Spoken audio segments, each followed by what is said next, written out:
agora é a hora do... Quem sabe ler em português? Ah, só tem duas aqui que sabem. Parabéns. Dá aula para o resto, vocês vão ganhar um bom dinheiro. Porque esse pessoal não sabe ler em português. Refuginho. Então, as crianças podem ir com a professora Carol, que está ali atrás, e ela vai acompanhar vocês para um momento muito especial. Os demais, pode colocar lá, isso. Os demais vão ficar aqui comigo. Vamos fazer uma oração nesse momento, pedindo a bênção de Deus para o nosso encontro. Senhor, nosso Deus, um privilégio estarmos na Tua presença, na Tua casa. Cada um veio aqui com o coração aberto para ouvir a Tua voz e a Tua palavra. Fale conosco neste momento. São poucos minutos, mas são minutos preciosos, especiais, que queremos dedicar para estarmos em comunhão uns com os outros e contigo. Oramos em nome de Jesus. Amém. Nós já estamos no nosso 9º encontro do ano. Marinei, a gente vai contando, né? Porque o resto eu não sei, mas você e eu, a gente vai estar... Nós estamos aí. Até o fim do ano, né? Vamos ver. Olha, a primeira série foi Ponto de Vista, você se lembra de todos, vocês estavam em todos eles aqui. Aí depois nós tivemos a segunda série chamada Resgate. Quem perdeu, vá lá no YouTube. Ou tem o podcast, aí você ouve só as mensagens. Se quiser ver as fotos, aí tem que ir no YouTube, que tem todas as imagens lá. Olha só, estamos acertando a tradução ali, vai ter um tradutor, muito bom. Nós estamos começando, hoje a série Controle. Eu não sei você. Eu sou casado com uma mulher que tem controle absoluto de tudo. Ela fala não é não, sim, sim. Está lá indignada. Ó. Foi mal. Tem que falar. Porque eu não tenho controle, vou falar de mim. É verdade, ela é super controlada. Eu não tenho controle. Mas eu resolvi assumir o controle na primeira semana desse ano. Eu falei assim, chega de deixar outras coisas me controlarem. Eu vou assumir o controle. Eu estava comendo, admito, a hora que eu queria, o quanto eu queria, o que eu queria. O resultado era visível. Não dava para esconder de ninguém. Sabe o que foi engraçado? Eles não estão vendo agora, eles vão ver depois. Vocês conheceram, a maioria de vocês conheceu. Semana passada estavam aqui fazendo a abertura. Eliezer e a Sabrina. Aí a gente se encontrou.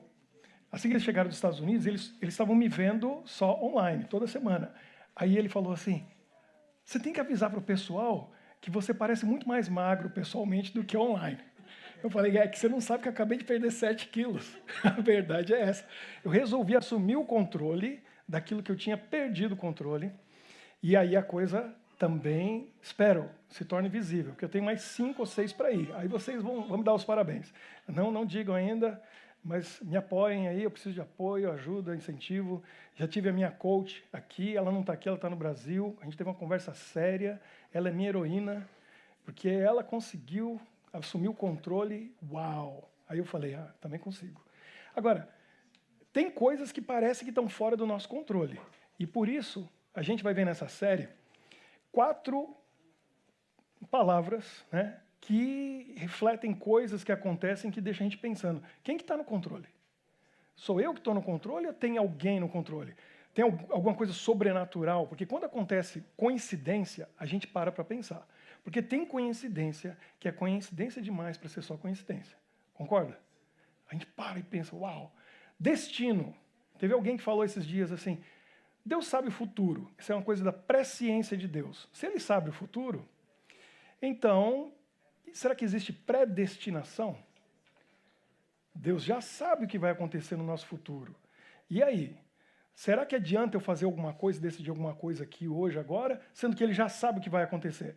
Será que eu estou predestinado para alguma coisa? Então você não pode perder semana que vem, se você quer tirar essa dúvida. Será que existe sorte, azar? Vamos dar uma olhada nisso aí na terceira semana. E acaso? O que o acaso tem a ver com a nossa vida? Será que as coisas realmente acontecem por acaso? Ou a pessoa que tem uma conexão com Deus não existe acaso? Tudo é providência. A gente vai chegar lá. Olha só, coincidência. Essa situação é muito interessante, não é? Eu me lembro, eu tinha, acho que 19, 20 anos de idade. Na época tinha umas camisas estampadas e tal. Eu achei uma bem bonita numa loja, estava com um amigo meu, ele comprou uma lá, então eu comprei aquela. Poucas semanas depois, eu cheguei num outro local muito distante de onde eu morava, e quando eu olho lá, a gente estava assim fora, era um sábado à tarde, estava um pessoal fora, um pessoal jovem assim, quando eu olho lá longe, sim, uma distância que dava para ver uns 50 metros, um outro rapaz com a camisa idêntica à minha. Sabe o que a gente fez? Muito diferente disso, né? Porque mulher, quando vê isso... Vocês já viram o pastor Cláudio Duarte falando sobre isso? Chega na festa, ela está com aquele vestido, aí encontra com a outra com o mesmo vestido. Aí ela vai no marido e faz assim, vamos embora agora, vamos embora dessa vez. E vai embora. Porque não é possível, não admite aquilo. Eu olhei para o rapaz e fiz assim, ó. Aí ele de lá. Aí eu falei assim, cara, você tem bom gosto. E ele, você também. E tudo certo. É homem. Homem vê as coisas diferentes. Mulher, nossa, é o fim do mundo. Esse tipo de coincidência, mulher nenhuma admite, aceita ou quer ter. Você lembra qual foi a maior coincidência que aconteceu na sua vida? Eu vou contar para vocês a minha. Foi simplesmente demais. A história começou nessa cidade chamada Hortolândia. Eu vou até perguntar aqui, quem conhece, quem que já esteve em Hortolândia? Levanta a mão, bem alto. Olha só, tem uma galera, o pessoal está de cá. Quem já morou em Hortolândia? Olha lá, tem alguns. Sério? Você morou lá? Hã? É no Brasil, uma cidade que tem muitas hortas. Aí eles chamam de Hortolândia. Quando essa história aconteceu, a cidade tinha outro nome. Ela chamava Jacuba. E aí eu fui dar uma olhada essa semana, Jacuba quer dizer água quente. Eu não sei do Tupi-Guarani. Não sei por quê, porque acho que não tem água quente lá, né? Mas era Jacuba. A história aconteceu em 1979, porque eu sou das antigas. Mas eu era bem pequenininho. Eu tinha 5 anos de idade, quando aconteceu essa história. E o que realmente fez essa história se tornar interessante foi uma bicicleta exatamente igual a essa. Essa aqui eu achei a foto online, me trouxe lembranças da minha infância, porque a minha era igualzinha a essa. Você está bem velhinha, né? Porque achar uma bicicleta de 78, hoje a foto, né? Está à venda. Mercado Livre, alguma coisa assim. Não compro. A minha era bonita, vermelhinha, igualzinha essa aí. Calói, né? Como bom brasileiro. E eu vivi grandes aventuras nessa bicicleta. Mas hoje vocês vão entender por que se você chegar perto de mim, você vai observar logo que eu fui uma criança muito arteira, porque você vai achar já de cara cicatrizes. Tem aqui na sobrancelha, tem outra aqui. Essa assim não tem nada a ver com essa assim. Eu vou contar a história para vocês dessa assim. Essa aqui é vertical. Foram 15 pontos aqui, mais 5 na cabeça, por causa dessa bicicleta. Mas não foi a bicicleta culpada. Então, essa é a história da maior coincidência que aconteceu na minha vida. A minha avó morava lá em Hortolândia, naquela época Jacuba. Vocês não fazem ideia dos carros que tinha em Jacuba naquela época. Se eu falar aqui, as pessoas nem sabem o que é DKV. Você lembra, Jean, daqueles carros lá? Carro antigo, né? Eu estou falando com o Jean porque o Jean estudou lá e morou lá, e a mãe dele mora lá, né? Até hoje, nessa mesma cidade. Então, meus pais me deixaram no mês de dezembro. Eu tinha acabado de fazer 5 anos. Dezembro de 78, não era nem 79. E eu fiquei algumas semanas na casa dos meus avós e me deixaram com o meu brinquedo predileto, que era a minha bicicleta. E nem conto para vocês como que eu aprendi a andar de bicicleta, porque isso é outra história que não compensa agora. Mas o fato é que eles falaram para mim assim, ó, você, 5 anos, o mundo da criança é a rua na frente de casa. Eu não podia sair dali. Podia andar de bicicleta na frente. Não tinha asfalto na época, naquela rua. E a regra era essa, você vai ficar sempre aqui, na frente da casa do vovô e da vovó. E eu gostava muito de ficar lá na casa dos meus avós, brincava ali e tal. Mas aí, era dezembro, e chegou a véspera de Natal. Quando chegou a véspera de Natal, chegou todo mundo lá. Tios, primos, meus pais, todo mundo. Meu irmão mais novo, que na época tinha 2 anos, né, o Nenezinho. E aí, por algum motivo, eu achei que a regra não valia mais. Porque aquela regra, na minha cabeça de 5 anos, era o seguinte: meu avô e minha avó falaram para mim que eu tinha que andar só ali na frente. Quando chegou meu pai e minha mãe, eu falei, beleza, acabou a regra. Porque agora eu tenho que responder para meu pai e para minha mãe. Não foram eles que colocaram a regra, foi meu avô e minha avó. Então não vale mais. Aí eu fui para a rua, todo mundo, aconteceu exatamente isso. Todos os homens saíram para o mercado, porque Jacuba era bem pequenininho naquele tempo, tinha que ir para outra cidade para comprar coisas no mercado para a ceia da véspera de Natal. E as mulheres foram todas para a cozinha, começar a preparar. Minha avó, minha mãe e tias. Todo mundo lá. E eu na rua com a bicicletinha. Aí chegou um infeliz de um amigo com uma ideia que não foi nada boa. 9 anos de idade ele tinha. Para mim, ele já era quase adulto. Né? Porque eu com 5 anos, o outro com 9, a bicicleta dele era grandona. Eu vejo meus filhos falando isso hoje, né? Eu olhei assim e falei, poxa. Aí ele falou, vem comigo, vamos dar uma volta. Eu falei, beleza, a regra não se aplica mais. E lá fui eu com ele. E fomos um quarteirão, 2, 3, 4, 5. E quando deu 5 quarteirões, eu já estava, na minha cabeça, bem longe, bateu um medo. E eu falei, daqui eu sei voltar. Mas se for mais, eu acho que eu não vou conseguir lembrar o caminho. É melhor eu voltar agora. Aí eu parei com medo, olhei para ele e falei, vai em frente, eu vou voltar. Eu estava com medo. Estava em outro mundo. Para mim era outra galáxia. Porque era outra rua, outra rua, outra rua. Eu falei, eu vou voltar. Aí ele falou, beleza, e foi embora. Eu acho que a gente estava indo comprar picolé. Numa praça que tinha lá para cima. E eu voltei. E eu, sinceramente, com 5 anos era muito inteligente. Eu consegui pensar em coisas incríveis, mas ao mesmo tempo, a criança de 5 anos é tremendamente distraída. O que aconteceu? Eu estou voltando com a minha poçante a 1000 por hora. E na frente tinha um caminhão estacionado.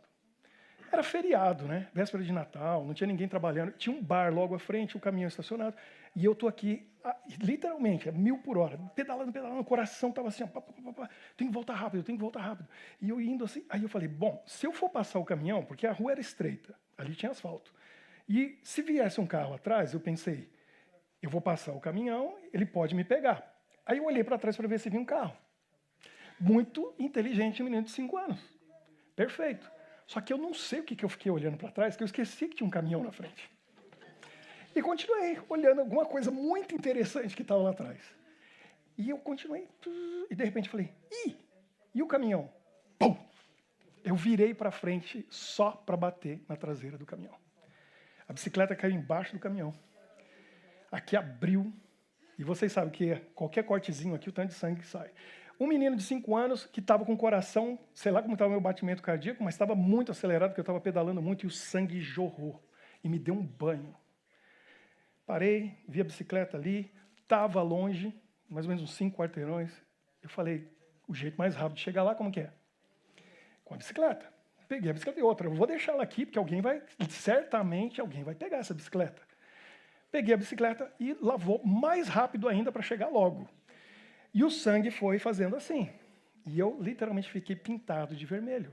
Quando eu passei pelo bar, tinha um pessoal bebendo, eles, meu Deus do céu, já viraram assim, todo mundo apavorado. E eu fui. A bicicleta teve uma coisa, ela vermelha, estava meio assim, desgastada, ela foi ganhando uma mão de tinta nova. Sério, ela foi ficando mais vermelhinha.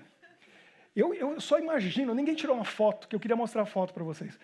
E aquele sangue foi indo e foi me cobrindo, e eu fui pela rua de asfalto, e eu tinha que sair à esquerda para uma rua de terra. E quando eu fui passando pelo cruzamento, chegou uma Kombi. 78 já tinha Kombi, e já era carro antigo, sempre existiu. Chegou uma Kombi que parou, porque eu estava na via principal, né, de asfalto, ele chegou na rua de terra, e foi hilária a cena, né? O motorista da Kombi fez assim, ele parou, olhou para cá, e eu estou vindo aqui, né? Ele olhou para cá, olhou para lá e fez assim. E fui olhando aquela coisa vermelha passando. Ele ficou pensando, é o Chapolin ou o quê? Né? E foi passando. E aí ele começou a buzinar. Pam, pam, pam, pam, e veio atrás de mim, porque ele queria que eu parasse para me levar para um hospital, um pronto-socorro, alguma coisa. Aí foi mais engraçado ainda, né? Eu entrei na rua da casa da minha avó. Como eu disse, feriado, véspera de Natal, estava todo mundo brincando na rua. As crianças, as mães. E aí eu me senti como Moisés atravessando o Mar Vermelho. Porque eu fui passando, foi abrindo, assim, ó. Abriu, não ficou ninguém. E a Kombi atrás, vindo atrás do menininho naquela bicicleta. E as mães, eu não sei porquê, tinham as mães com o bebê no colo, elas tampavam o olho do neném e viravam assim, que não queria que o filho visse aquilo. Até que eu cheguei na porta da casa da minha avó, deitei a bicicleta, a Kombi freou assim, ó, que levantou o poeirão. Fui correndo pela lateral e entrei na cozinha e só falei, mãe! Toda aquela mulherada olhou para mim. Aí a gente vê as personalidades. Porque teve umas que, ai meu Deus do céu, eu não sabe o que fazer. Outras saíram correndo e outras vieram na minha direção. Já pegaram um pano de prato, colocaram na minha testa. O homem da Kombi chegou, não tinha um homem lá, porque meu pai, meus tios, todo mundo estava lá no mercado comprando coisa. Vamos levar para Sumaré, né? Que era onde tinha o hospital. Aí me levaram para o hospital. E eu me lembro, assim, com o olho tampado, e eu vendo as árvores passando, assim, eles conversando, e cheguei no hospital. Quando eu chego no hospital, eu fiquei sentado esperando para ser atendido. Eu tinha que tirar um raio-x para ver se tinha quebrado o osso, o que tinha acontecido. E eu estou ali sentado e eu estou ouvindo um outro menino gritando, ai meu pé, ai meu pé, ai meu pé. E ele gritava muito o tempo todo, não parava, ai meu pé, ai meu pé, ai meu pé. Aí chegou uma enfermeira. A enfermeira chegou para mim assim e falou, que bonitinho, posso ver? Aí eu comecei a pensar, essa coisa de enfermeira deve ser tudo doido, né? Quer ver um negócio desse? Aí tiraram o pano de prato, ela olhou, que bonitinho. Olha, tá com a testa toda aberta, nem tá chorando. O outro menino fez um cortezinho no pé e tá gritando desesperado. Aí eu olhei para ela e eu pensei, tia, você é muito burra. Eu perdi tanto sangue, eu mal tenho força para respirar, como que eu vou ter força para chorar? Sério, eu pensei isso. E aí tiraram o raio-x, não tinha nada. Aí costuraram 15 pontos aqui, 5 aqui. E eu me lembro do meu Natal de pirata. Porque com o olho tampado, né? E aquela coisa assim, tinha que virar. Lembro dos presentes, todo mundo querendo me agradar. Pronto, a história ficou. Só que trauma a gente nunca esquece. Nunca esquece. E aquela história ficou gravada na minha memória. Passam-se 10 anos. Aí eu estava em São Paulo, estudando. E eu estava no internato, né, chamado NASP, hoje Campus 1. Na época tinha outro nome, IAE. E aí a gente estava no quarto, conversando entre os amigos, e um grande amigo meu até hoje, 30 e tantos anos, Davi. E ele contando histórias da infância, e eu contando histórias da infância, e o outro amigo contava, e outro contava, e cada um contando a sua. Moleque não tem o que fazer, né? Aí a gente estava ali um horário que não tinha o que fazer e começamos a contar histórias. Ele contando um dia que a irmã dele bateu uma porta de vidro, o vidro quebrou e o vidro foi no rosto dele. E aí não estava o pai e a mãe em casa e ele ficou dizendo, você me deixou cego, eu não consigo ver. Ele lavou o rosto e ficou fingindo de cego, horas e horas fazendo a irmã sentir culpada, que ela tinha deixado ele cego. Era uma história melhor que a outra. Aí eu contei a minha bela história da bicicletinha, o que tinha acontecido. E aí o Davi foi contando, e aí ele falou que um dia ele tinha entrado no carro da tia e ele estava de chinela, aquela famosa havaiana, e ele deixou assim o pé na porta e a tia bateu, pá, e cortou o pé dele, ele contando.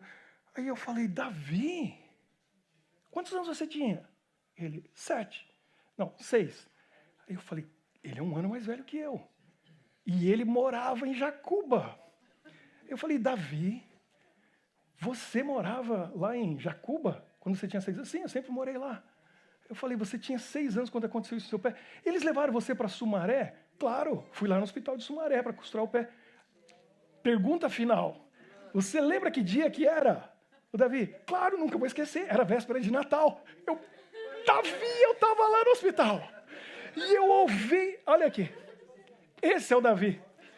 Naquele momento, eu falei, eu estou te conhecendo agora que você tem 16 e eu 15.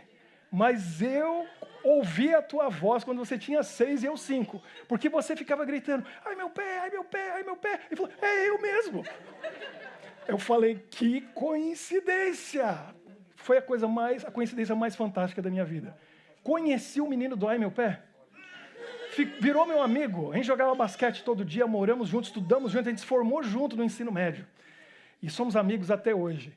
Está aí o Davi, hoje, a esposa dele e as 2 lindas filhas. E ele deve estar assistindo. Davi, um abraço. Falei que eu ia contar a história do menino ai meu pé. Olha que coincidência. É uma coisa...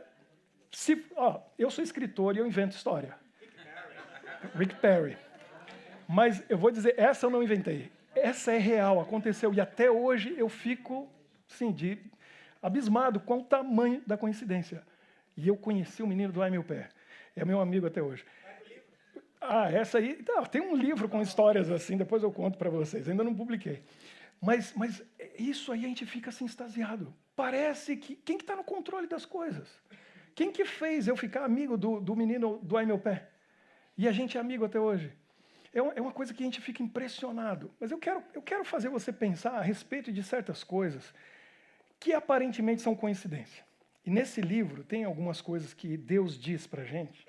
E ele diz, se você fizer isso, vai acontecer tal coisa. E quando acontece, é tão incrível que a maioria das pessoas olham e ficam pensando assim, deve ser coincidência, só pode ser coincidência. Será que é coincidência?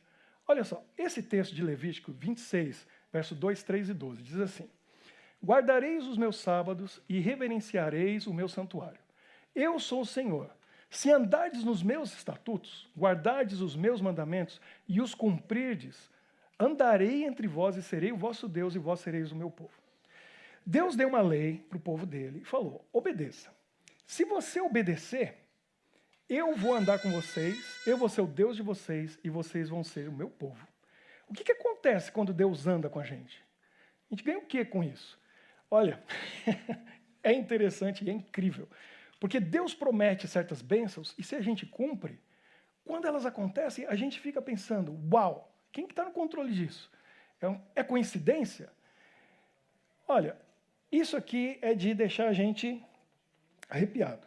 Tem 5 lugares no mundo que é chamado de Blue Zones, zona azul, onde as pessoas vivem fácil, acima de 100 anos.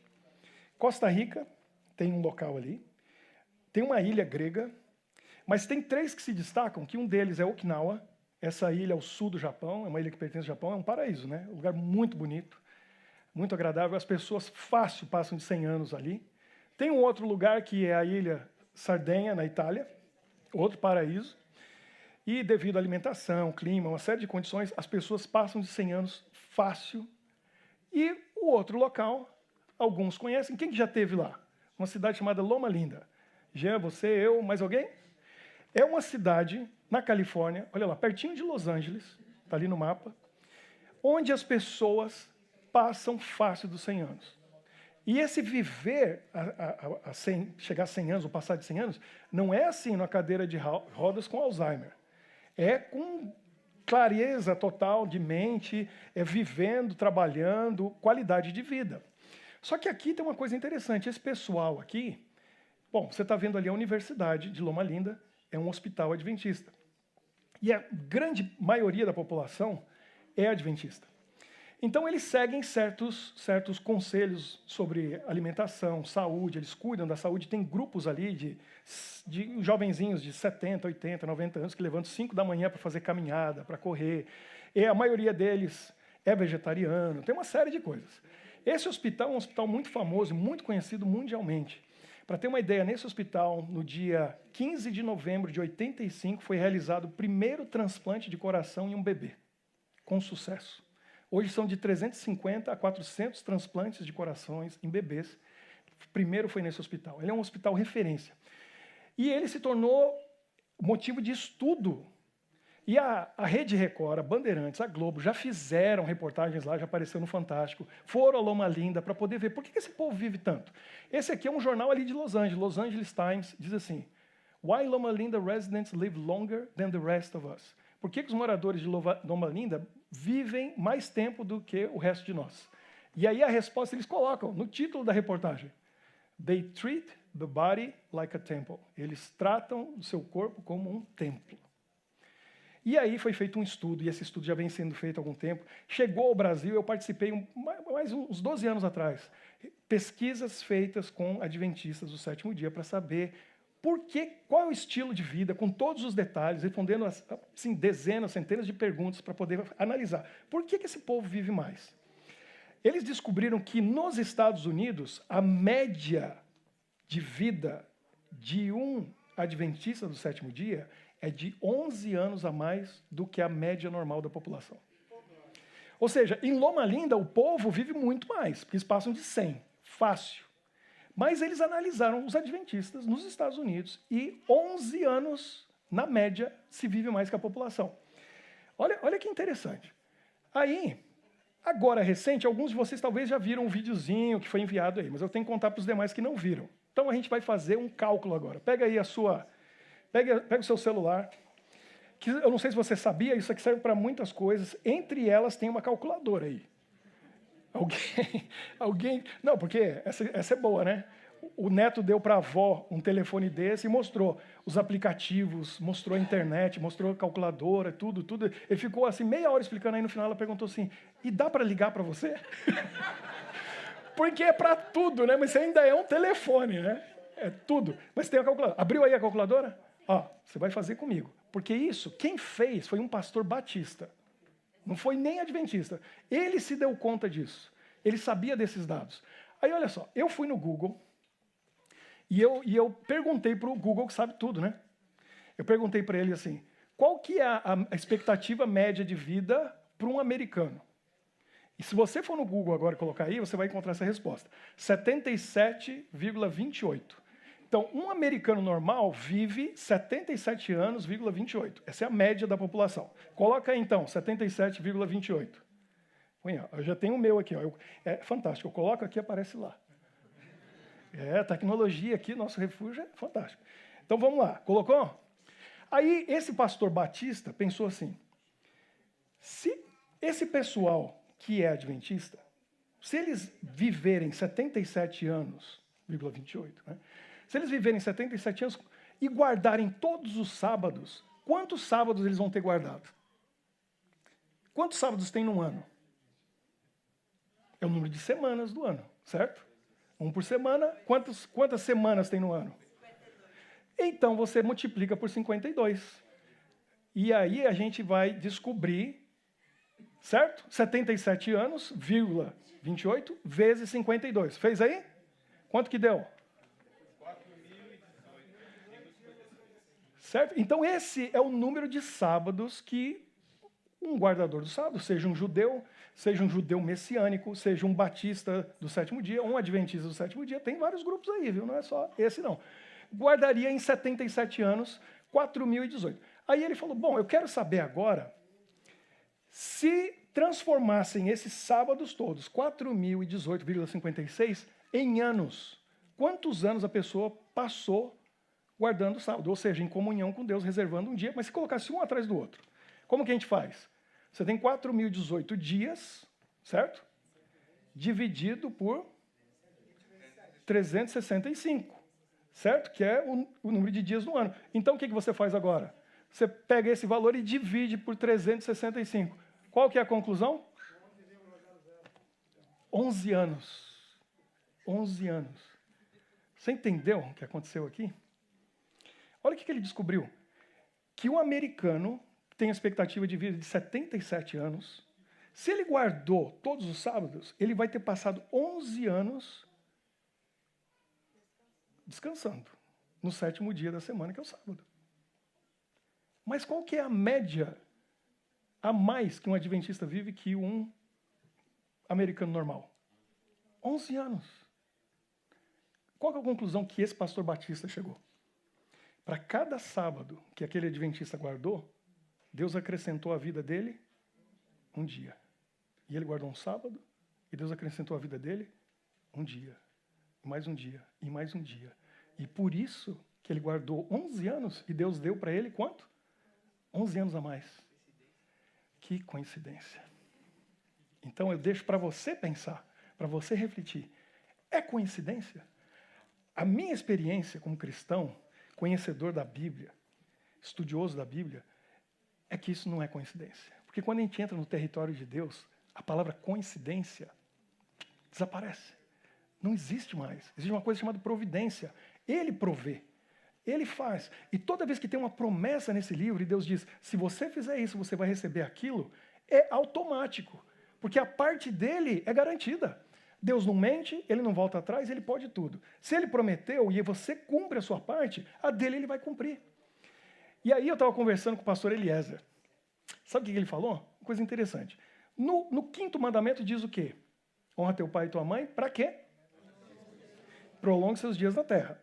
Eu vim do Japão, antes de vir para a Bélgica, fui missionário lá 2 anos, e o povo que mais vive no mundo é japonês. O povo que mais cuida dos idosos é o japonês. Lá não tem asilo, não tem casa de repouso. Os filhos, é tradição, cuidarem dos pais. Você acha que é por acaso, é coincidência que é o povo que mais vive? Eles cumprem a lei de Deus. Eles cumprem as outras? Não, a maioria deles, ali alguns são até ateus. Mas esse mandamento eles cumprem. E Deus, ele diz, não, mas aí não vale. Não, cumpriu, recebeu a bênção. O japonês recebe. E aí o pastor Eliezer falou assim, você já parou para pensar? Dos 12, qual foi o que mais viveu? Dos 12 apóstolos de Jesus, 12 discípulos, quem que mais viveu? João. Né? Os outros todos morreram bem jovens. Ele viveu até velhinho. Ele cuidou de algum idoso? Jesus estava na cruz e falou o que para ele? Cuida da minha mãe. Ele foi cuidar da mamãe de Jesus. O homem não ia viver até, sei lá, 90 anos de idade. Se deu bem, João. Foi cuidar da mãe de Jesus. Olha lá, todo mundo morreu. Deixa eu concluir aqui, que o nosso tempo está avançado, mas hoje vai valer a pena. Eu gostava muito dessa propaganda, talvez você já viu, da Mastercard, que dizia assim, ó, existem coisas que o dinheiro não compra, mas para todas as outras existe Mastercard. Já viram essa série? Aí aparecem várias coisas, né? Tal coisa é tanto, tal coisa é tanto, tal coisa é tanto. Aí a propaganda falava assim, e aí acontece isso, não tem preço. Aí tem coisas que, né, o dinheiro não compra, para todos os outros tem Mastercard. Aí veio um monte de piada. A que eu mais gostei dizia assim, tem mulheres que a gente conquista só no olhar. Tem mulheres que a gente conquista com uma boa conversa. Outras, com um beijo. Para todas as outras, tem Mastercard. É bem por aí, né? Mas o que eu quero dizer...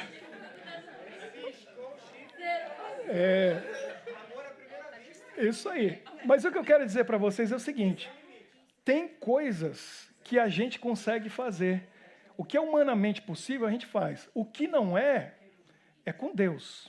Para todas as outras, tudo que a gente pode fazer humanamente, a gente faz. Para todas as outras, é milagre, então é com Deus. É com Ele, não é Mastercard que resolve. É Deus, tem que orar. Bom, quem tem produto Apple aí, não precisa nem perguntar, né? Um que é muito interessante agora são os AirTags. Que isso aí, você lembra filme de espião?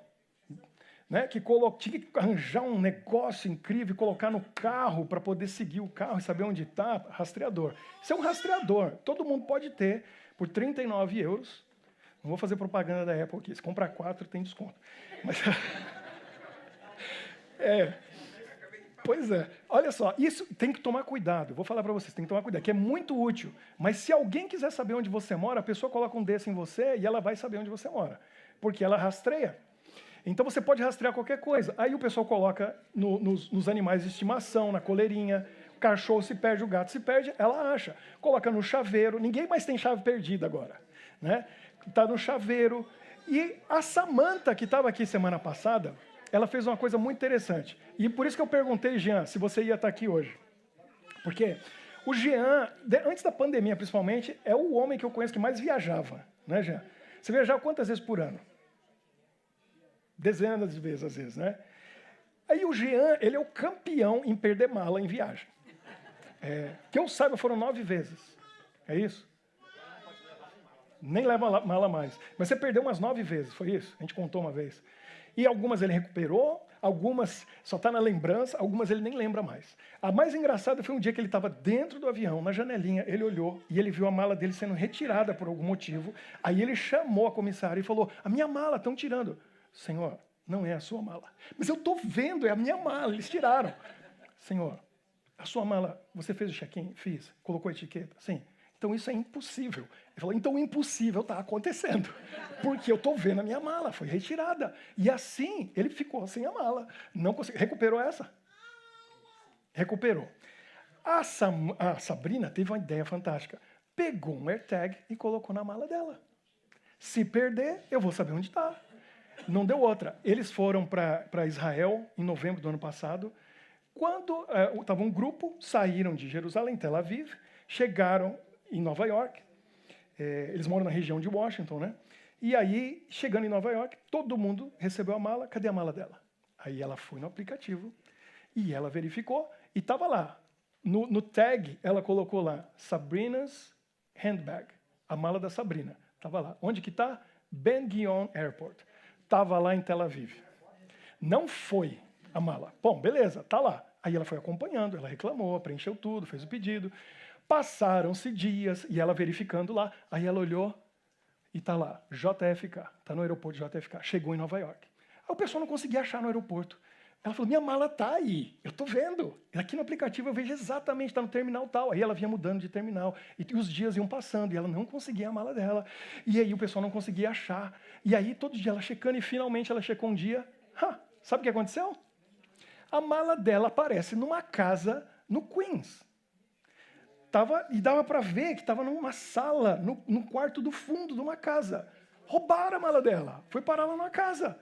E aí hoje, como tem tecnologia, hoje não dá nem para roubar a mala em paz. Não dá. Não dá. Porque aí ela viu a localização, colocou no Google Maps, ela sabia a casa onde a mala dela estava. Tá lá, a mala dela estava lá. Aí ela foi na polícia, e as semanas passando, os dias passando, as semanas passando. Ela foi na polícia e falou, não, então tá bom, leva tudo isso aí na polícia de Maryland, onde você mora, vai entrar em contato com a polícia de Nova York. Agora imagina que difícil, né? Como que a polícia vai justificar entrar ali e falar, tem uma mala roubada aí? Porque tem um sinal vindo aí e tal. Complicado, hoje em dia a tecnologia está deixando as coisas. E ela lá, pensando, o que eu faço com a minha mala e tal, e orando, e tudo complicado, e com a polícia não tinha jeito. Aí chegou o final do mês de novembro, chegou o 1º de dezembro, e a Sabrina, como crê em certas coisas, o que ela fez? Ela falou assim, eu tenho que dar o meu dízimo. E foi fazer online. Aí ela foi e entrou no site, colocou lá direitinho, está ali o recibo. Donation received, ou ação recebida, o nome dela. Tal. Quando ela terminou de dar o dízimo dela, ela estava pensando, aí veio alguma coisa na mente dela. Será que é acaso? Eu vou deixar para o último, né? Mas a ideia veio na mente dela. Checa de novo o aplicativo. Quando ela checou, logo em seguida, a mala estava de volta no aeroporto. Não sabe explicar, mas a mala estava de volta ao aeroporto. Ela recuperou a mala dela. Então, eu deixo para você pensar se é coincidência ou não. O que eu acredito é isso aqui, que eu acredito. Malaquias 3:10.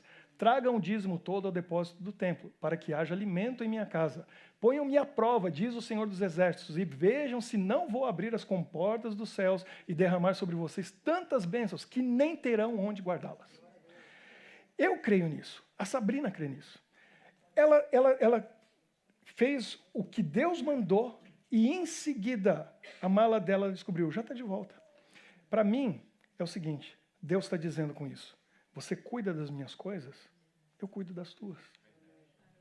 É isso. Você tem que decidir. E você que está online assistindo tem que decidir. Você pode dizer, é coincidência. Eu acredito que quando a gente ora, não existe coincidência. Quando você tem Deus na sua vida, não tem mais coincidência. As coisas acontecem com um propósito, com uma razão, por um motivo. E você está aqui, não é isso que você falou, Gabriel? Não é coincidência. Deus tem um propósito e um plano na sua vida. Esse livro tem coisas e promessas maravilhosas para a gente. E Deus vai fazer coisas grandiosas e coincidências incríveis vão acontecer. Mas não são coincidências, porque a mão da providência está guiando e dirigindo a sua vida. Se você confiar nesse Deus, se você orar, se você cumprir os mandamentos dele, só tem bênçãos para você. Só tem bênçãos. Você não é obrigado, mas está perdendo. Está perdendo a bênção. E Deus está louco para dar as bênçãos para você, só esperando. Faça a sua parte. Então hoje, mais uma vez, como é nosso costume, eu quero orar com você. E se você quer vir aqui comigo, para a gente orar junto nesse momento e dizer assim, eu quero fazer a vontade de Deus, porque eu quero ver, eu quero ser surpreendido. Deus é surpreendente. Eu quero receber essas surpresas de Deus e ver essas coincidências, entre aspas, maravilhosas que Deus causa na nossa vida. Ele vai fazer. Se você for fiel, fizer a sua parte. Quem que vem aqui orar comigo?